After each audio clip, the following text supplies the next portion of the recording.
All right, everyone, it is Dr. Nee here. I am recording this quick message just to let y'all know that the audio quality is not the greatest on this episode. I'm going to be very honest. You know how Dr. Renee be getting on me to make sure I do all the sound and audio checks. Well, I thought I did it, but looking back, I probably didn't. I missed it. The audio quality, or at least the audio content, was picked up by a really far away microphone, so that's why we sound really far away.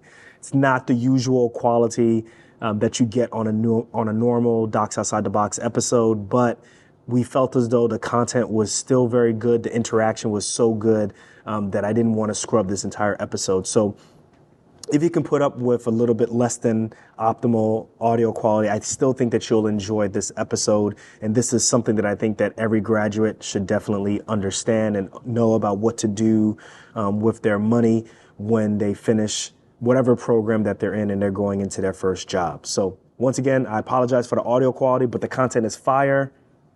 Let's get into this episode. So when you hear like, oh, he's going to be making $62,000 a year, people are like, woohoo. First they divide it up without the tax. And you get to that close to $5,000. And then you put in the tax and then it's like, wait, it's only $3,900. You don't even pay taxes. They take tax. You get your check, money gone. That ain't a payment, that's a jack. You should never really say that you're making whatever your company is paying you. This is not what you are receiving. This episode is brought to you by Set for Life Insurance. Listen, docs, one of the first steps we took to pay off our student loan debt was realizing we paid way too much for our disability insurance. That all changed when we found Set for Life Insurance. They helped us with a customized insurance policy that met our needs and, most of all, budget. To learn more, check out setforlifeinsurance.com. Yo, what's good, everyone? Welcome back to another episode of Docs Outside the Box. It's your boy, Dr. Nee, joined by Dr. Renee. Hey. A little 1990s East New York. Sounds of blackness. Hey. Next, you know, you could be rocking a jumpsuit. A jumpsuit? Jumpsuit. My bad. That's like an H's thing. All over the place. Maybe. Maybe next episode. Okay. Well, listen, guys. Welcome back to another episode. I'm really excited. We had a very long weekend. This was Memorial Day weekend. Shout out to everyone in the armed forces for the sacrifices that you've made. We really appreciate that. But we had a really long weekend.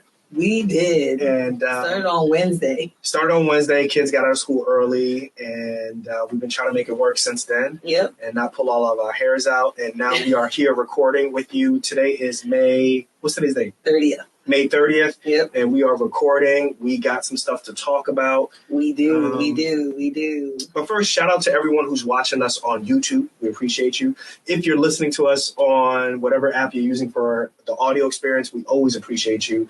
And we're also streaming live. So shout out to everyone on Instagram right there. Hi. Shout out to everyone who's watching us on YouTube live also. LinkedIn, Facebook. Oh, Twitter also. Twitter. Yes. We appreciate everyone who is watching. So listen, let's jump right into this. Okay. So, what are we talking about?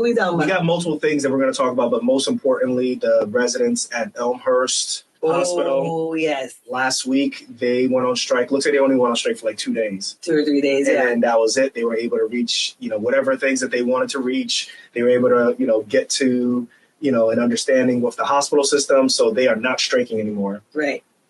So just want to say, very interesting component. I don't know what the specifics as to what the agreements were and what they came to, to the table with in terms of a contract, but they're not striking anymore. It'd be interesting to know. Yeah, it'd be interesting to know what the terms of the agreement were, because, while their grievances were monetary, right? Some of it was monetary. Much of it was like work related, actually workload related. So I'm very interested to know, because the workload part is the part for me, I think that probably slaps a little bit more, right? Is that you have to do all this extra work. How are you getting your other work done? So I'd like to know kind of what the terms of the agreement were, because fixing workload, I would imagine, is going to take a long time. If anybody's watching this right now or listening, and someone who's at Elmhurst, a resident there, if you can get us in contact, if you know someone who'd be interested in coming on the show, we'd be really interested in interviewing them. We don't need to know specifics, but it'd be really interesting to find out, like, what were the things that, or the concessions. That's true. Give us like an overall sense of what the hospital agreed to and what the union agreed to. Because I think it's fascinating to find out, like, what was there, like, okay, from a resident perspective, okay, we are coming back to the table and we want to discuss A, B, C, and D. Right. What is it that y'all agreed to? And what is it that you said, okay, we'll let that fall by the wayside? Yeah. Yep. I'm interested to know. So, all right. But the other thing that I did this weekend is I want to, first of all, I just need to give a shout out to my cousin, or soon. Not your cousin. Oof, I'm off today. You are off. I want to give a shout out to my nephew. My nephew just graduated from university. I'm not going to name which school he went to, but I'm super proud of him. Yep. Took him 5 years, and he did an amazing job. He ended up, he's graduating in accounting, and he's going to be working for a big corporation and feel like that. Yes. I'm not going to say who it is, but it's a for-profit organization. But I want to say shout out to him. But just as important as him graduating, that's really important, he asked me to go with him to go and look for an apartment. Because he's taking a big boy job now. He's taking a big boy job. He's been living at home, throughout the entire time. He saved a bunch of money staying at home. He lived on campus his first year.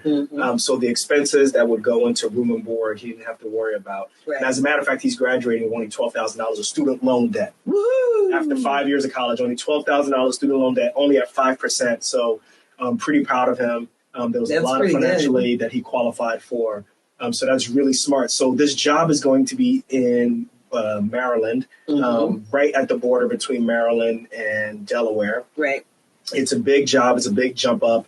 And he said, let's go and look for an apartment. So I spent the entire Saturday. We drove down, took us a couple hours to get down there. And then we just started looking for apartments. Right. And we found apartments that went anywhere from, like $1,200 a month to $1,700 a month. So there's some decisions that he's going to make he has to make in terms of how he's going to be able to afford that, how he's going to be able to budget.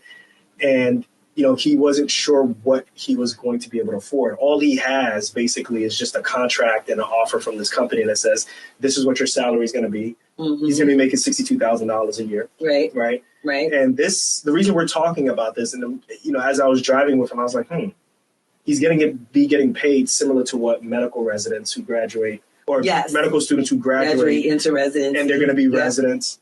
And he's doing the same things that basically residents at this point would be looking at, which is, how do I find a home or a place to stay? I don't know what neighborhood to stay in. How much can I afford? What's my monthly or my my bi-weekly payments going to be? Yep. So I just said, this would be a really interesting opportunity to kind of take him through that process of how to realize, one, how much money he's going to be making on a monthly basis. Actual money. Yeah, how to find an apartment, and then what to do with your money afterwards. So. Yeah. I think, this is definitely appropriate because, like you said, it's very close to, it becomes very close to the chest when you're talking about medical students who are getting ready to graduate, going to residency. They're making money, but, it's not an exorbitant amount of money. And so, the question of like, well, can I save? Can I do this? Can I do that? While I know he doesn't have the same amount of student loan debt, right? So let's just put that out there. It doesn't necessarily mean that he can't, or new residents can't live in a way where they can be financially stable, right? Yeah. So there are things that you can do in order to put yourself in good financial footing for now as well as in the future. Yeah. So those are things we're going to be talking about today. I absolutely think everything that he's doing, all the moves that he's going to be making are the same moves that residents should be making. I think the only difference is, like you said, one is the amount of student loan debt. But as we'll talk about in these tips, that can be mitigated, right? Yeah. And then the next thing after that is, well, what type of institution are you going to be working for? Right. Right. Are you going to be working for a for-profit? Or a nonprofit. Right. The majority of hospitals are not-for-profit. So that kind of, negates that variability within the medical school, Yeah. medical resident world. But, let's jump into it. Yeah. So he's going to be making $62,000 a year. He also gets a $10,000 bonus. Woo! You ain't getting that in residency. No bonuses in residency. So study. And then he also has a relocation stipend, right? You ain't getting that in residency either. No, you're not getting that in residency. And I don't know how much that will be. Okay. Okay. So the way how the 10K bonus is going to be given is it's going to be given as a one large lump sum in his first paycheck. So he's going to get his first paycheck, and then he'll also get that large lump sum, 10K minus taxes, into that first payment. And then I read the specifics of the contract. It's almost like a promissory, like a loan. Okay. So it's you have to finish your year, your first year, to have that basically loan wiped away. So just so you'll know, a lot of times these bonuses, yes, it's a bonus, but it's really a loan first, and then when you finish your that year, then it becomes a bonus, so to speak, or it becomes a loan that's been forgiven. If you don't finish that, then you're going to owe them something, whether it's more time or you're going to owe them some money left or what have you. So just always pay attention to that. That's really important for people who finish residency and now that's what I was going to say, at their first job as attendings. That's something that they do. They'll give you a sign-on bonus, but then when you look at it, it's like not a bonus. You're signing a promissory note, which you would associate with a loan. And in essence, that's what it is. It's a loan. And then when you fulfill your duties, it stops becoming a loan and then becomes, quote unquote, a bonus. So you got to be really, really careful about that sign-on bonus and what you do with it. Because if you take all of it and you decide, well, I'm just going to put it in a house and decide you're going to use it for your down payment in a house, you got to know that, all right, if you leave this job in a allotted amount of time before it's wiped away, then you got to know how you're going to give some portion of that money back to the institution for which you work. So something to keep in mind. But a year is not bad. Anybody can get a year's not bad. But usually for physicians, if you're graduating from residency, you can get up to 3, sometimes even 5 years, depending. Of what? What are you talking about? Of the sign-on bonus, how much time? Oh, once you graduate? Once you graduate. Once you finish residency. From residency, Once you finish from residency, usually they're going to try to make you sign a 3-year or maybe even a 5-year contract. And that sign-on bonus will be for the same amount of time. So that's just one thing to consider. So the next question is, he's got $12,000 of student loans. What should he do? Right? So the big thing is, how much housing can he afford? What's his monthly, take-home pay going to be? So I said, look, I'll come up with 6 steps that he should follow that I also think residents should follow. And I think this will get him going, right? And I think people who are listening right now, if you're just graduated from medical school, congratulations to you. But now you become an adult, right? And there's some big boy, big girl decisions that you're going to have to make. Yeah, big boy. I think if you follow these 6 steps, I think you're going to be straight. Right? We lost the light. Oh, we lost the light there? Oh, well, it's all good. If you're watching on YouTube, we lost our purple light in the background. I didn't plug that part in, but we're just going to keep it moving. So what I would do is, if you go online, technology is it makes things very easy. Go to the web, and there's a link that if you go to our show notes, you'll see it's called ADP Salary Calculator. So the big payroll company called ADP, they probably handle probably 99% of everybody's payroll in the entire country. If you go to this link, you literally can put in how much you should expect to get paid based off of, one, where you live, how often you get paid. Is it going to be twice a month or once a month or what have you? So if we go to earnings, there's an area that says, how are you paid? We're going to put the gross pay period or gross pay method as per year. He's going to be getting paid $62,000 per year, right? He's not getting any overtime or anything like that. And then there's another tab that says state or territory taxes, right? So the only thing I put in here is state or territory of Maryland. After that, it kind of puts in what the taxes will be for that state. And he is going to be, basically his earnings will be $5,000 a month. Once you take out taxes, once you take out FICA, Medicare, Social Security, state income tax, he's going to be taking home about $3,900 a month. Dang! So $3,900 a month he'll have. See, that hits differently, right? So when you hear like, oh, he's going to be making $62,000 a year, people are like, woohoo. And then you go, yeah, but that's, $3,900. Well, excuse me. First, they divide it up without the tax, right? Mm-hmm. And you get to that, close to 5,000, right? And then you put in the tax, and then it's like, wait, it's only 3,900. Yeah. So people sometimes don't realize like that number keeps dwindling and dwindling. And what your actual take home is what you should be truly determining. Who the hell is FICA? Right. Who FICA? I don't know FICA. That's what you really should be determining, what your actual salary is, right? So this is what I say. So you should never really say that you're making whatever your company is paying you, right? Because that's what they are paying you. This is not what you are receiving. So your actual real salary, you should always, always, always calculate. Do not sit on $62,000 a year because you're not getting. I know there's gonna be some graduates. Some graduates are gonna be like, "Yo, $62,000 divided by 12." Yeah, it's like, it's wrong. That's what it is. Equals it doesn't wrong. work that way. Exactly. So if you live in the state of Maryland and you're making $62,000 a year, if you just base it straight off of where you live and what your salary is, I'm not talking about anything else like 401k or anything. I haven't even gotten to that. Right. You should be expecting to bring home on a monthly basis at least $3,900, right? That's just that's just one exemption, right? So when you're doing your W-4 and you have to fill out all these things of what to withhold and what's an exemption, it's just you, right? So you are going to expect to be bringing home about $3,900, right? Mm-hmm. So that's the number one thing that I would say. Find out where you're going to be living, find out what your salary is going to be, and then you have the room to kind of decide what you're going to spend on next. Right. Number two, I think the most important thing is housing. Oh, of course. Where are you going to live? Where are you going to live?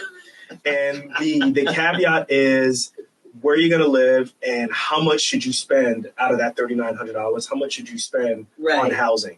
Now, I think if you go to most places, most sources, most people will say don't spend anywhere between, or you should spend anywhere between 25% to like 30%. Of your even 30 pay is a little.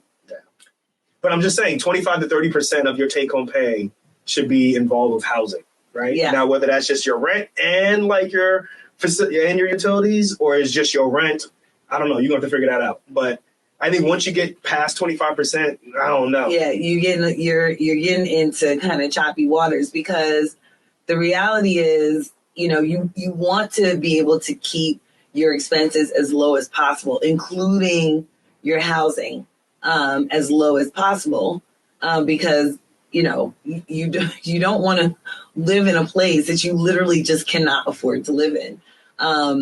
And a lot of times other people are like, but I don't want to live in a place where like people are stealing my catalytic converters, which is a place that we actually went to. One of the places that we looked at. I mean, it is. They were really honest. And they were like, yeah, at night, some of the residents, they've been saying that their catalytic converters get stolen and stuff, because what is it? Is like some of the chemicals that they use is really expensive.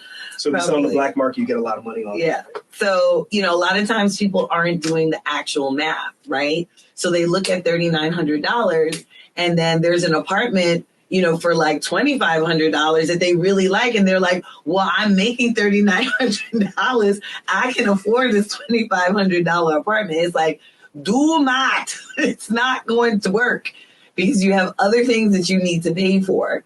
So you'll be eating some cat food at the end of the month, struggling to make that money. So you have to do this math. And so the recommended would be about, I would say no more than 25%. I wouldn't even go up to 30. Okay, so based off of what you said, okay, before we get into too much in the weeds. So remember, as I said earlier, my nephew, we were looking at apartments. We saw some for as low as $1,200, $1,250, and then we saw one that we really liked that was like $1,700.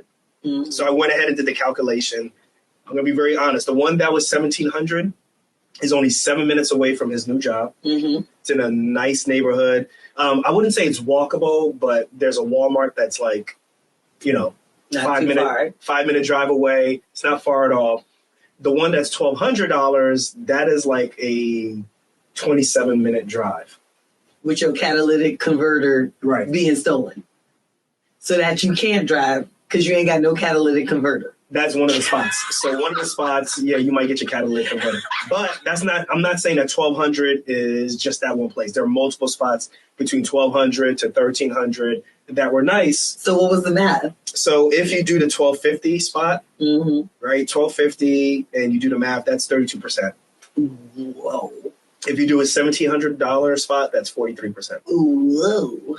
So the other thing too, guys, is my big rule, and the reason I haven't really mentioned it, but I just want y'all to know, I don't think that first years or wherever you move into a place, if you're moving there for your first time and you don't know anything about that market, do not buy a home for a bunch of reasons. But very quickly is when you get there, you don't know if your catalytic converter is gonna get stolen. So that means you don't know the neighborhood, right? You don't know how that first year of your job is going to be. Yep. Or how it relates to your residency. You don't know how it's going to go because if you go back multiple episodes, you'll hear Renee talk about how she actually put in a resignation for her first year or at her residency after her first year because she couldn't stand it. Right. Yeah. So it happens. I'm not saying it happens a lot, but I would just say there's so many different factors that go into, what. And I switched apartments. What are you going to do? Where are you going to live? And, putting the handcuffs on yourself with a property in your first year without really knowing so many different things, I don't think it's a smart plan. So I think you should rent your first year, whether you are in the medical field or I did that and I got lucky.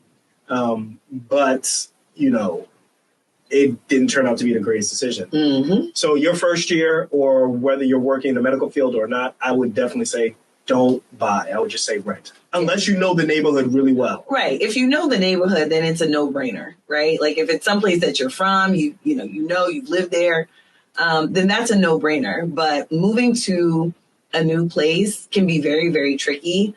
When we first moved back to New Jersey from Pennsylvania, me grew up in New Jersey. He knew New Jersey well, but we were moving to a new part of New Jersey that he had never actually even heard of. Yeah. We still rent here and we're still kind of like, well, we're 4 years in. Yeah, we're 4 years in and we're still kind of like, what part of New Jersey, do we want to actually buy in? What block, what school district, right? For us, obviously we have kids. So if you don't have kids, that's not necessarily a thing that you are going to be thinking about, but think about the things that are important to you. Is it walkable? Are there a lot of restaurants if you're a foodie and you like to go out and things like that? So what's up with the grocery stores? Right. Grocery stores. Is there a Whole Foods or is there something else? Right. Is there a lot of Dollar Generals? These are things that you gonna have. Is there a liquor store? Yeah.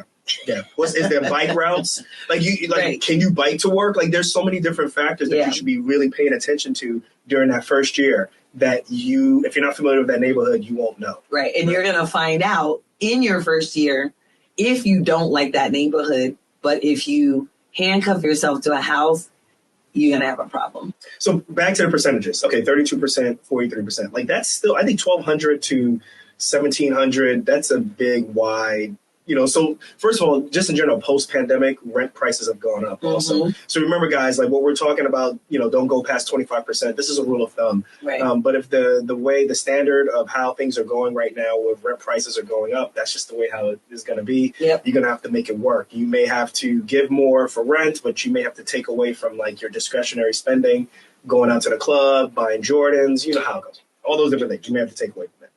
So that's number 2, which is housing. Okay. Right. So now that you've established what your housing is going to be and you kind of know what the percentage is going to be, I think the next thing after that, the next big expenditure that you're going to have to worry about is student loans. Right. So remember, I know for the residents who are listening, they're like, yo, this ain't nothing. So my nephew has $12,000 in his own student loans at 5% or 5.05%. He sent me the paperwork. He doesn't have to start making a payment until 6 months from now. Right. So that would put him at his first payment would have to be December of 2023. And the question that he would have then or now is should he pay this off on a standard plan or should he use some other type of repayment plan? Right. So the repayment plans could be some type of income-based repayment plan, an income-based repayment plan that may be compatible with PSLF The thing with him, though, is remember what the public student loan forgiveness program is there's some criteria that you have to fit. But one of the biggest ones is working for a nonprofit organization, right? Right. He's not working for a nonprofit organization, Yeah. right? And then obviously also, too, is in terms of his student loan debt, his student loan debt is low, $12,000. That's nothing. Now, he has some Parent Plus loans that he's going to want to take care of and take off of his mother's plate. Mm-hmm. But, obviously right now he's saying the $12K is something that he wants to take care of. The question is how does he take care of it? Right. Because how he takes care of it will determine what his monthly payments are going to be, which is going to affect and eat into this $3,900 a month. Right. So that's one thing that's interesting. So if you go to studentaid.gov, I typed in his loans, I typed in his interest rates, and then I looked at all of the different types of plans that he could look up. And basically, if he did like a standard repayment plan versus if he did income-based repayment, if he decided to pay it off in 10 years versus if he decided to pay it off maybe a little bit less, we're ranging anywhere between $72 a month to $357 a month, depending on the plan that he decides to take. Once again, the residents are like, please, right? Because now you're talking about the residents who are listening, they're just like, wait, like, his minimums at most would be $357 a month, right? Residents are like, patooey. That's spit in the wind. When we're talking about realistically, when you're talking about $250,000 of student loan debt, which is the average, amount that a graduate is leaving school with, we're talking about their minimums maybe realistically like $1,900. Oh, absolutely. Maybe $2,000. Absolutely. But yeah. The difference is if you go to that website, which I listed, they make it really easy for you to determine, okay, well, do you plan on participating in your 401k? Do you plan on getting a health savings account? And do you have children? Are there any other dependents? And then from there, it'll make a decision or help you make a decision. Okay, this is the plan that I want to do. Am I going to pay it back in 10 years, the standard plan? Or should I consider refinancing?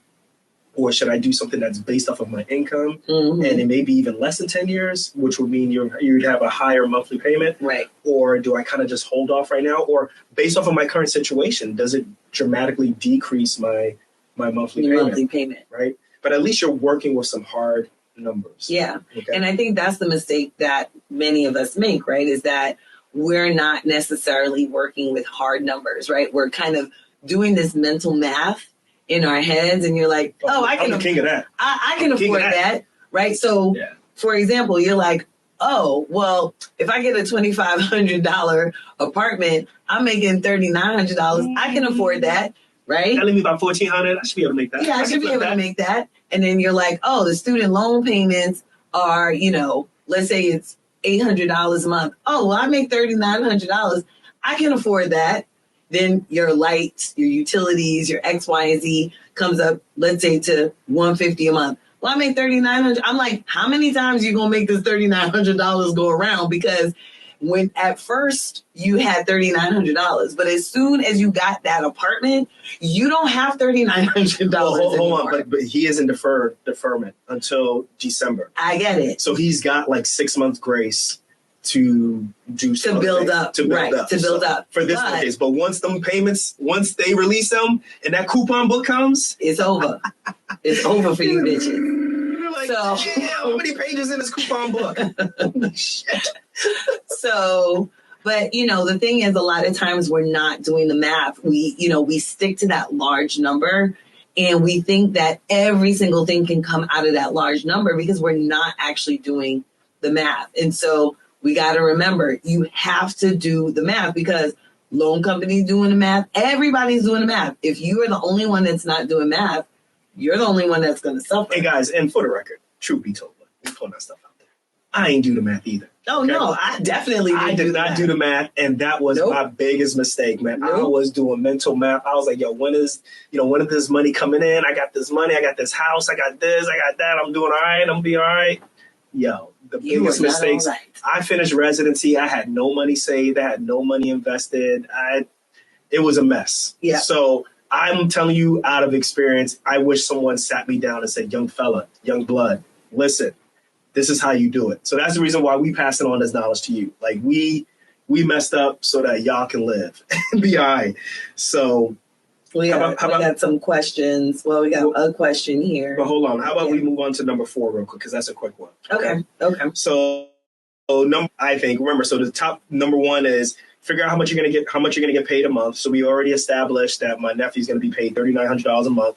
Number 2 is housing, right? So we are looking anywhere between $1,250 to $1,700 a month, right? So that's anywhere between 32% to 43% of what his take-home pay will be in housing, right? Mm-hmm. And then the other rule about housing is don't buy when your first year. Yeah. Number 3, student loans. So his payments are going to be anywhere between $72 to $357 a month. We know medical students, we know nursing students, whoever's in healthcare who went to professional school, we know that your payments are going to be much more than this. But just follow this template, okay? And then number 4 is what are your expenses? Like realistically, what are your expenses? And what I mean by that is expenses that are associated with housing. Right. What's your water bill going to be? Do you need internet?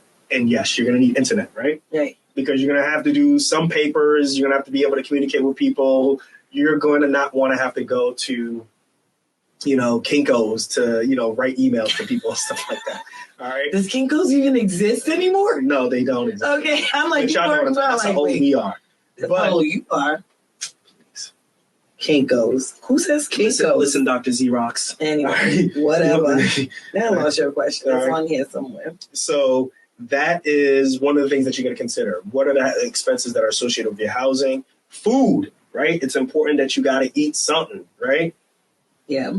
Internet, your cell phone plan, right? This is the time with your cell phone plan that you should start really considering looking at something that, I think is realistic, right? Like you want something that you don't need something that's really crazy. You don't need something that sucks. You just want something where, when you're at work, when you're in the hospital, it's going to work. So, we're talking about the Verizons, the AT&Ts, the T-Mobiles, but also don't forget about those MVNOs. I forget what that means, but basically the mints.coms, all those different places that you can get cell phone coverage that use the big 3 towers and you can get a really good discount. Those are things to really consider. Yeah. Right. So now you're working on numbers, some real numbers right now. Yeah. Right. I can't think of any other expenses right now at this moment, unless you decide to get a car. But that's going to be one of the expenses also. Yeah. Well, if your car isn't already paid for, right? If your car isn't already paid for, then you need to consider if you are going to get a car, how much car can you actually afford? And remember, I get it. It's your first, big boy, big girl job. I get it. But you don't necessarily need to get, the biggest, latest, greatest car out there. Especially if you haven't done the math to prove that you actually can afford especially it. In this market. All right. So I think we are still in this kind of recovering from COVID stage thing. And, used car dealerships, new car dealerships, they are winning. They are still up. It's up. And hopefully it's not stuck. But listen, that's my lingo. I'm trying to keep up with the millennials. But listen, the prices are still high. The interest rates are still high. So you got to be really careful if you're going to get a car. And you have to really do the math to really think about, is this going to work? Do I have enough of a down payment to kind of offset what my loan is going to be? Can you find a car, at least a used car, that is affordable enough that maybe you can buy it cash? That's going to be tough. Yeah. So if you're going to get a car, just make sure you're doing it in the most economical fashion. And remember, this is still eating into your $3,900. Right. Got to be smart about this. Because don't forget, with the car comes insurance. And no, you cannot Uber every day to work. It's going to eat up. You can't do it. Yeah, you can't Uber every day. But also remember that there are other modes of transportation that might be a little bit cheaper for you. But if you are going to get a car, remember there comes maintenance, gas, insurance. If you're going to lease a car or finance a car, you're going to have to get full coverage insurance. It's not just going to be liability insurance, which is cheaper. So just remember all of those things. Don't forget to do the math on your other expenses. So we're already, I think, honestly, with all the things that we mentioned here, I think we've eaten into this $3,900 a lot. Well, maybe. We'll see.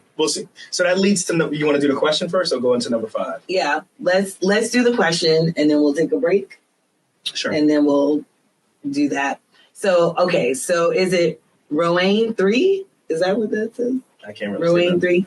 What challenges do you see yourself or other doctors facing in regards to saving, investing, retirement planning, tax planning, and estate planning? Oh, I gotta sneeze.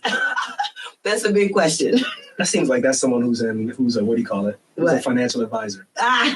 They trying to act like they, what do you call it? Are you a financial advisor? I don't know. So let me see the question. So what challenges do you see? What challenges do you see yourself? Or other doctors? Like, what challenges do we have with all of those things? I think the number one challenge, I think, for doctors is they're too busy to even know how to properly invest. Yeah. I think they're also too busy to know how to know all of this stuff, tax planning, estate planning. Mm-hmm. Like, do y'all know how busy, like, for those folks who are not in medicine, like becoming like a technician on the body takes time. Like it's a lot of time mm-hmm. that you have to use to understand that, to master that. And I think that there's not much room really to really master what to do with your money. Plus, it's not really encouraged to have that thought process as, what am I going to do with my money? I think now it's different, like 2023. But, 10 years ago or 15 years ago, people weren't openly talking about money. Yeah. If you brought this up, with your colleagues, they're kind of looking at you like, did you go into medicine for the money? Like, no, but I don't want to be broke too. I didn't go into medicine to be broke. I do think that that's an issue. Like, come on. But I also think that there are a lot of docs or even people who are in medicine who kind of feel like, I'll be okay once I graduate. That's what I was going to say. It'll just be okay. And the question is what does okay mean for you? What does comfortable mean for you? And that's something that I think legitimately residencies have to do a better job of preparing people who are graduating so that they know what comfortable is. Right. Does that mean $250,000 a year? Does that mean $350,000 a year? Does that mean what kind of sign-on bonuses are we talking about? Are we talking about, a 10-year career, a 20-year career, a 30-year career? Right. What are we talking about? So that they can, so that I think residents can be more prepared as to, this is what $250,000 equates to, in my state on a monthly basis. This is how much I'm going to get paid. Oh, yeah. I think that's something that we have to do a better job. Residencies have to do a better job at. I think that one of the major challenges is that because of the, the thought that, doctors are supposed to be smart people. I think oftentimes we think that that's translatable into pretty much any area. Like, I'll be able to figure this out, right? Like, I'll be able to figure out my money situation. Once I make enough money, I'll know exactly what to do. And it's like, you may not actually know how money works. You may know how the body works. You may know how a hospital works. But you may not know exactly how money works, especially when you get into intricacies of tax planning, estate planning, all of the things that you can do with money and all of the little, loopholes and things like that. You may not actually know how that works. And those are things that you really actually need to know and understand. All right. Before we get too far into the weeds, let's go ahead and take a break. We will be right back. Hold up. Before we continue, to all my day ones, and each and every one of you who you are, thank you for rolling with the show from jump. And to the new listeners, welcome. What's good? Where y'all been? I want y'all to stay a while. All right. So look, I'm trying to build a community here and I need your help. So with whatever app you're listening to this show right now, I want you to click the subscribe button. Then I want you to go over to Apple Podcasts and I want you to rate and review the show. And you may be asking, how does this help? The way how it helps is by helping the show to grow and rise up in the rankings so that it's easier for new people to discover the show. Now, what's in it for you is at least once a week, I'm going to be going through these reviews. I'm going to pick a lucky reviewer and I'm going to give that person an opportunity to have a 15-minute session with me where we could talk about anything from personal finance, getting your money right, to just shooting the you-know-what about the show. So listen, remember, all I need you to do is subscribe and then rate and review this show on Apple Podcasts. Let's get on with the episode. Peace.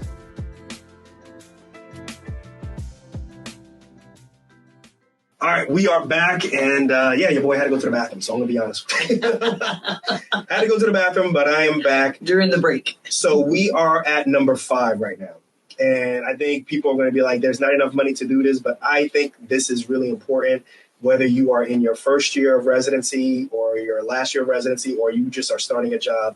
I think number 5 is really important, and that you have to start protecting your money. You have to start having your money work for you in ways in which is more than just beyond what you do with, working your 9 to 5. So what I mean is the whole proverbial make your money work while you're sleeping. Okay. Right. So, I just want to be really specific about this. I'm talking about putting your money in something that's called like a 401k, right? Some people who may be teaching or in education, residencies may see 403b. There's also, I'm talking about Roth IRAs. I'm talking about health insurance. Basically, these are all mechanisms that you can start putting money away so that it can start working for you, and that maybe in the future, 10, 20 years down the line, these are the things that people say, oh, you want to be a millionaire next door, right? Like if you save $500 from the age of your mid-20s to, by the time you're in your 60s, you'll be a millionaire. This is what we're talking about. Gotcha. And the reason why this is important is depending on what we're talking about, if we're talking about a 401k or we're talking about a health savings account, or maybe we're even talking about a Roth IRA, what that does is it helps protect you from being taxed too much. Okay. And that's part of the ways in which you have to start thinking. It's not always about how much you make. It's about how much you keep. Exactly. Right. So that's one of the things that nobody ever told me about. It's really not about how much you make. It's really about how much you keep. Right. Right. So the question is, well, how do you keep this money? And the way how you keep some of this money is at your job. There's something realistically probably called a 401k or a 403b. They all work the same way. And basically, this is a retirement account. And what you do is you take the money that you make, part of the income that you get, that's before it goes into your paycheck, you take some of that money and you put it into this retirement account. Right. It can be $500, it can be $300, it can be whatever it is. You do it on a monthly basis, right? And you put that money away and it gets invested. And you select what type of investment fund you want that money to go into. And then by the time you get into your mid-60s, we're talking 62, 63, 64, you can take that money out and use that for retirement. Right. But the cool thing about it is for every dollar, for every good amount of money that you put in there, that decreases your tax burden. That decreases the amount of income that the IRS can tax you on by that amount that you put into your retirement account. So, for example, let's say you're getting paid $62,000 a year. Well, yeah, you're going to get taxed on $62,000 a year. Right. But if you put $1,000 into your retirement account, your 401k, now the government can only tax you at $61,000. Let's say you put $2,000 in, or $3,000, or let's say you put $5,000 in, right? Now they can only tax you at $57,000, right? That's math. Hey, listen. You're getting really good at this. I'm getting really good at my at my second grade math class. I was going to say 5th grade. Really good at this, yo. Right? There's a running joke that I'm not, my mathematics skills are like kind of off. Probably they are. But I graduated already, y'all. Right? And I'm board certified. That's scary. No, yeah, that's something to, I know for me, I took for granted when I started working, I didn't think about retirement at all. And when I finally did start thinking about retirement, I was like, wait, if I retire, where's the money going to come from? I was like, there's no Social Security for doctors. Right. Like a separate Social Security fund for doctors. Exactly. There's no extra Social Security for doctors. You're just getting what everybody else is going to get. And so I started thinking, where's this money going to come from? Because right now I'm getting a paycheck, but who's going to pay me when I'm sitting at home? Or if I'm drinking a Mai Tai on the beach, who is going to pay me? And look, everybody knows Social Security is not that much. Everybody knows this. And if you are planning to live the lifestyle of, quote unquote, a doctor's lifestyle, or you want to keep up with the Joneses, that's fine. You just got to know where that money is coming from. So I think the key thing, though, is for the folks who are listening right now, before we go too much over their head, is you need to start making those decisions as soon as you get your first job. Mm-hmm. I think a lot of people think that, hey, I will save that decision until I start making some real money later on. And I think there's some issues with that is once you start making a lot more money, I think you become more skittish about making decisions on your behalf. You feel like if you make a mistake, that's a lot more money. And as a result, you won't take action. Mm-hmm. I think the biggest message from this entire discussion is the worst thing you can do is actually take no action, right? Inaction is the worst.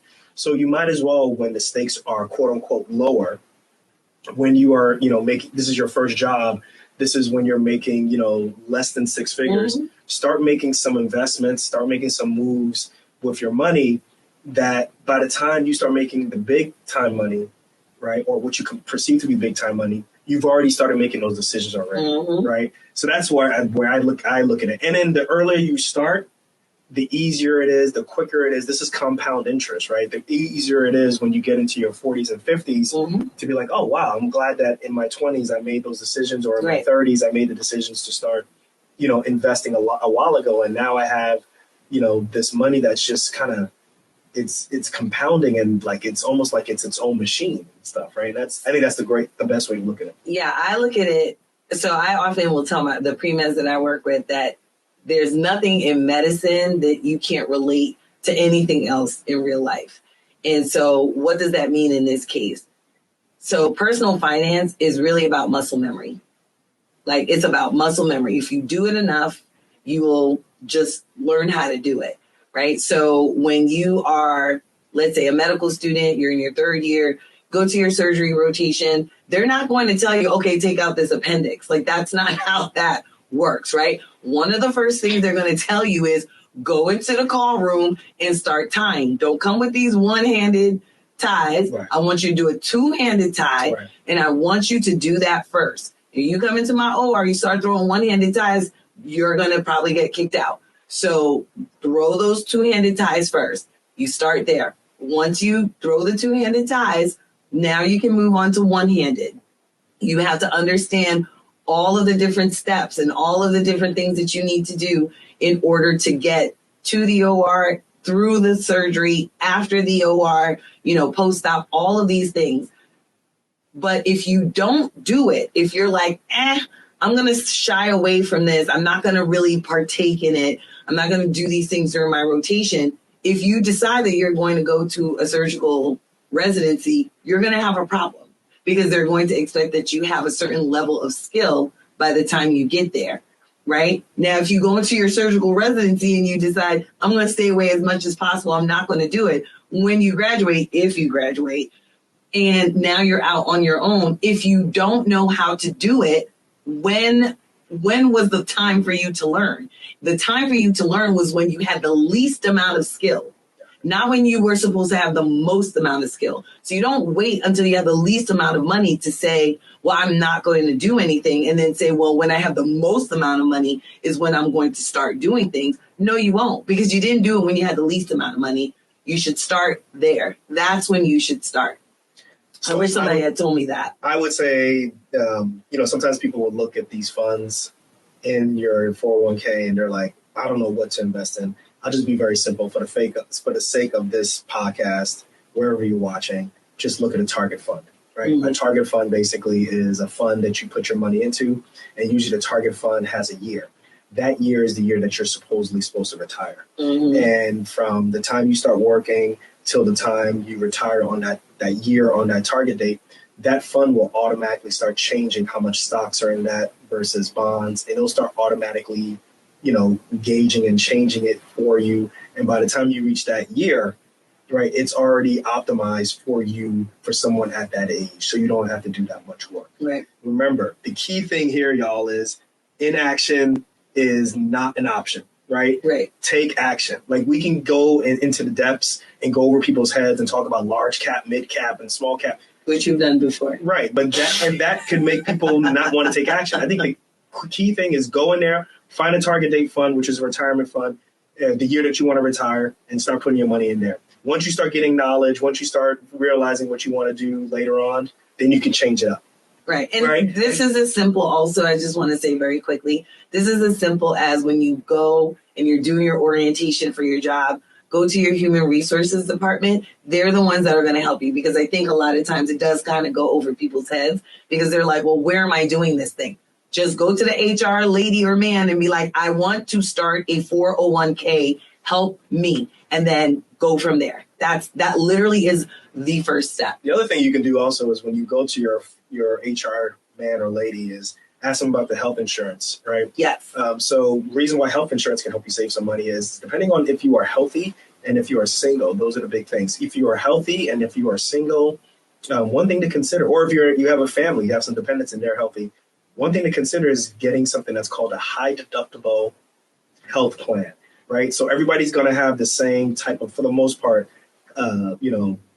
health insurance, but there are specific types of plans that you can get, right? So you can get a plan that's like a Cadillac plan where everything is taken care of. You can go to see your PCP, or you can go see the dermatologist or what have you, and you don't need a referral and all these different things. And then there's other plans that, will be a lot cheaper. But if you have to use them, it's going to cost more, right? So that's something that's called a high deductible. Think about it like car insurance. Like you can have a really low premium, but if you get into an accident, the amount that you're going to have to pay before insurance takes over might be higher, right? So it's the same thing with medical insurance. Like you can get something that's called a high deductible plan, particularly if you are healthy, particularly if you don't really have that many dependents and you don't use the medical system that much. Your premiums, how much you pay monthly to have health insurance, can be lowered. And if you need to use it, then it might be a little bit higher, but the likelihood of you using it is really low. And the reason why I say use something like that or consider it is when you have a high deductible health plan, there's something available to you called a health savings account, which this is something that we use. And a health savings account is an account where you can divert money into this, right? And you can use money into this account. You put money into this account and you can use it for expenditures for healthcare. Like if you want to get something done electively, right? A BBL or... Who doing a BBL with their HSA? Somebody. But it's... They crazy AF. Right. Right. What? Well, hey, we got to talk what people are speaking, right? This is what they're doing, right? Right. So they might, maybe not a BBL, but you know what I'm talking about. But they might get some type of plastic surgery done, or they might get something electively done. They might get glasses. They might need contacts. Whatever you may use, whatever you put into this account, and if you use it for a qualified medical expense, right, you can use that amount for that, right? Right. And when you put money into this account, it decreases your taxable income, similar to how a 401k does, right? So it's almost like pre-tax money goes in. And if you had $62,000, let's say you put $1,000 into this HSA account, you now can get taxed on $61,000. Right. Well, the big thing about this is if you don't think that if you don't have any of those expenditures, you can put that money, let's say there's $1,000 in that account, you can invest it in the stock market. Right. Right. And you can put it in a target fund if you want to. You can put it into, whatever type of index fund that, sometimes we talk about. Yeah, now you going. Right. Hold on. Before you start, hold on. Right. You can put it into something called VTI or SCHB. Like these are different types of index funds that you can invest in. Right. But it's important that we start speaking about the lingo so that they know, kind of in their mind what to start thinking about. But you can invest that money, and then anytime you need to use it, you can go ahead and use that for an expenditure if you need it, right? But that's the whole point of, protecting your money, so to speak. There's different avenues and vehicles and things that you can do. There's limits in there. So I'll put the links in the show notes so you can find out how much you can put into your health savings account or how much you can put into your 401k. And then last but not least, before we go into too much, is something that's called an individual, retirement account or independent retirement account. This is something that you'll hear people say, I got a Roth IRA, right? And that's an account or a brokerage account that you set up on your own. And you basically can put money into that. And that helps protect your money also. And you basically are investing in the stock market. And, there's some benefits for that and there's some cons for that. But that's another way in which you protect your money and you have your money invested and you're making the right decisions. And once it's time to retire, you get money out of that. Right. I'll put that in the show notes. But these are all decisions about how much money you want to keep, right? Oh. And like I said, it's not always about how much you make; it's about how much you keep. Of course. So yeah, I think people forget that. Like, you want to keep that money in your pocket, and if you can legally, it's all keep about that legal money, stuff. right? Keep that money from the IRS. I mean, I think show of hands, who doesn't want to legally keep money from the IRS? Right. Okay. That's what I was saying. And the last one, number 6, is quickly, guys, is there's going to be some money left over. The key thing is that he's not going to get any student loan payments, or he doesn't have to pay student loan payments until 6 months from now. This will be a perfect opportunity to build an emergency fund, right? So an emergency fund is, at least 3 to 6 months of, funds, expenses that he can rely upon if something major were to happen. If the car breaks down, if he can't work for a significant period of time, or at least for a couple of months or so, he can still pay the rent. The question that I have for you is, with this emergency fund, which I recommend you put in a different bank account, like an online bank account, because it's going to take about 48 hours to get that money back. Right. But should he put down the loan minimum balance in there? So I think that your emergency fund should include all of your expenses. Okay. Including so like your internet, loan payment, cell phone, everything. What you approximately pay for food, rent. Everything that you think that you're going to be needing. Now, if you think like, well, do I actually need internet if I'm stuck at home not doing anything? Right. You could get rid of that expense, right? And that won't eat into your emergency fund. So Tiffany Alice, the budgetista, says there's like your ramen noodle there's budget. The ramen noodle budget. Yeah, your ramen budget. So figure out what you actually need, and your expenses of what you're going to be using or what you're going to be spending on a monthly basis. And for me, student loans, I think that that's part of it, because here's the thing about student loans. Sometimes people don't understand the risk involved with student loans is they want their money. You know what I mean? And while I understand that you can, tailor your payment to the amount of money that you're making, there's just been so long that you're going to be able to do that, right? And I don't know that zero payments is going to be acceptable. So you're saying that you should include your minimums. Yeah, you should include your minimum, student loan payment. I agree with that. I think you should put, whatever is for, the essentials. Right. Cell phone, because you're going to be able to keep in contact with people. Right. If you're looking for a new job, for example, you might need a cell phone. Internet may be part of that. Obviously, rent is huge. That's a data plan. Right. Rent may be part of that.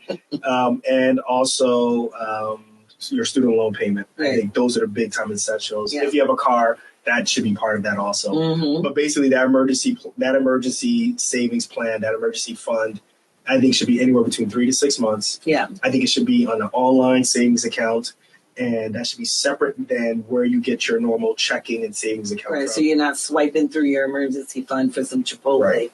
And I think that it's important to consider that so that, that kind of gets you away from using credit cards if you have an emergency. Yeah. And you will only use you can only use credit cards if you really think about it. And you, like, for example, nowadays, like, we're using credit cards only because we want the points, right? When we fly or, we want hotel points and things like that. But we know that we're going to immediately pay that back. Yeah. Right? Like, I'm not just paying somebody's interest just to pay somebody's interest. Right. A credit card really should not be for emergencies. This whole idea of credit cards for emergencies only, for me, honestly, is like an oxymoron. I'm like, but you don't have money. So now you're going to go and owe somebody money when you didn't have the money to pay for the first thing that you needed to pay for because you owed somebody in the first place. Well, I just think that obviously people need money, so they have access to something. So they'd rather be able to get out of that emergency immediately, and then they'll have to pay for it in the future in some form or fashion. I'm not saying that I'm justifying. I'm just saying that that's the rationale. So that thought process of having an emergency fund, basically, that becomes your credit card, right? And then from there, that's when you decide to start being really miserly with, how you're going to use that emergency fund, and then go from there. You don't use it for, hey, you ran out of money, you need to get Chipotle. This is for really, really big emergencies. And that's it. That's the top 6. Tips. Money tips that I would express to my nephew, even to all the residents who are listening right now, or anybody who just got their first job and you're trying to figure out what to do. But also at the same time, you're trying to just kind of figure out a new place to live. You're trying to figure out how you're going to be, moving with your colleagues. You still got to study and all these different things, and you just never had to make these type of decisions before. Right. I think this is a really good guideline that you should follow. But first, I have to say, listen, guys, don't come looking for me in the streets. You should always do not take this as professional advice, right? We are not your financial advisor. Go pay somebody that you can sue, because you ain't coming up in here suing us for that. This is for entertainment purposes only. As always, talk to your professional about this. And Alfred, hook up that disclaimer down there. Don't come for us. Don't come for me.